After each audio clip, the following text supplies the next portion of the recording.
देखिए, आज सुबह से ये ऑपरेशन जो है ये चल रहा था, जब सुरक्षा बलों को जानकारी मिली थी कि कुछ आतंकवादी जो है एक जंगल के इलाके में एक किसी के घर गए हैं। उसके बाद ये ऑपरेशन जो कॉर्डन एंड सर्च ऑपरेशन है वो चलाया गया था और शाम के लगभग 5:30-6 बजे के करीब उन आतंकवादियों के साथ कांटेक्ट एस्टेब्लिश हुआ, जिसके बाद ये फायरिंग शुरू हुई है।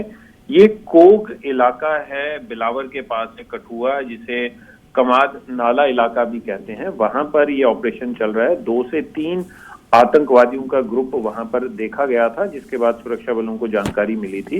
अभी इस इलाके को पूरी तरह से घेर लिया गया है, क्योंकि रात का टाइम है और हमेशा ये रहा है जब रात के समय ऑपरेशन होता है तो आतंकवादी रात का फायदा उठा के वहां से भाग ना जाएं, तो इसलिए एडिशनल फोर्सेस को वहां पर भेज दिया गया है। जानकारी ये मिल रही है कि इस ऑपरेशन में अभी तक एक आतंकवादी जो है उसे वो जख्मी हुआ है।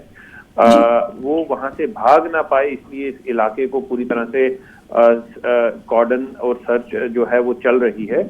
ऑपरेशन अभी कंटिन्यू हो रहा है। आप देखिए, सबसे इम्पोर्टेंट चीज ये है कि ये इस साल का 2026 का पहला एनकाउंटर है और कल ही देश के गृह मंत्री अमित शाह जो हैं वो एक सिक्योरिटी रिव्यू मीटिंग ले रहे हैं, जिसमें जम्मू कश्मीर के लेफ्टिनेंट गवर्नर मनोज सिन्हा और कई आला अधिकारी हैं, डीजीपी, कई और सीनियर एजेंसीज के सीनियर अधिकारी हैं, वो इस मीटिंग में शामिल होंगे। तो एक काफी इम्पोर्टेंट टाइम पे ये ऑपरेशन जो है ये एनकाउंटर हुआ है।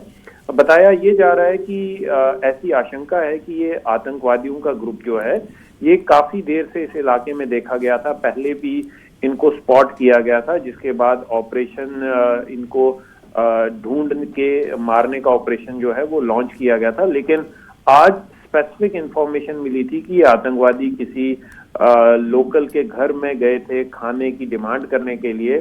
उसके बाद सुरक्षा बलों को जब जानकारी मिली, ये ऑपरेशन शुरू किया गया था, कॉर्डन एंड सर्च ऑपरेशन। और अभी तक जो है जानकारी ये मिल रही है कि थोड़ी देर पहले ही गोलाबारी जो है वो रुकी हुई है। सुरक्षा बल इस बात को सुनिश्चित कर रहे हैं कि गोलीबारी का फायदा उठा के ये आतंकवादी उस इलाके से भाग ना पाए, लेकिन पूरे इलाके को कॉर्डन कर लिया गया है, एडिशनल फोर्सेस भेज दी गए हैं और किसी भी टाइम इन आतंकवादियों को मौत के घाट उतार दिया जाएगा। जी बिल्कुल, रात का वक्त है तो ऐसे में चुनौतियां भी बहुत बढ़ जाती हैं। तेजिंदर सिंह सोढ़ी जी, जैसा कि आपने आपसे कुछ देर पहले कहा कि रात का वक्त है, कॉर्डन एंड सर्च ऑपरेशन के हवाले से आप अभी जानकारी दे रहे थे कि इसे बढ़ा दिया गया। ऐसे में अगर गोलियों का तबादला एक बार फिर से शुरू हो जाता है तो रात में इस ऑपरेशन को जारी रखना सुरक्षा बलों के लिए कितनी बड़ी चुनौती बनेगा?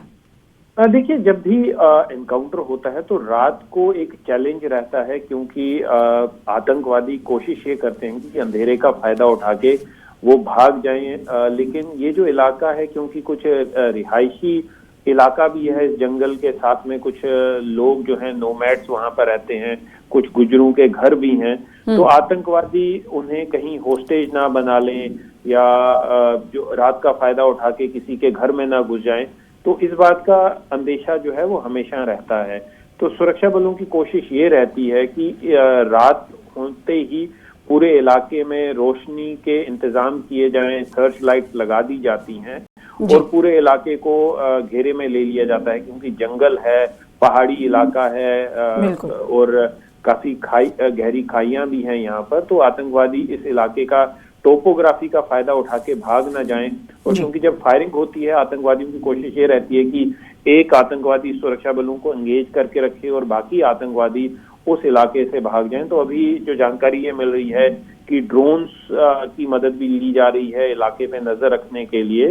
और जैसे मैंने कहा कि एडिशनल फोर्सेस, चाहे वो एसओजी की हों, चाहे वो आर्मी की हों, चाहे वो सीआरपीएफ के दस्ते हों, वो इस इलाके में भेज दिए गए हैं। काफी दुर्गम इलाका है, काफी पहाड़ी इलाका है, जिस वजह से आतंकवादी जो हैं वो भागने की पूरी कोशिश करेंगे। लेकिन सुरक्षा बल की जो कोशिश ये रहेगी कि आतंकवादियों को जल्द से जल्द न्यूट्रलाइज कर दिया जाए। बिल्कुल, नेस्तनाबूद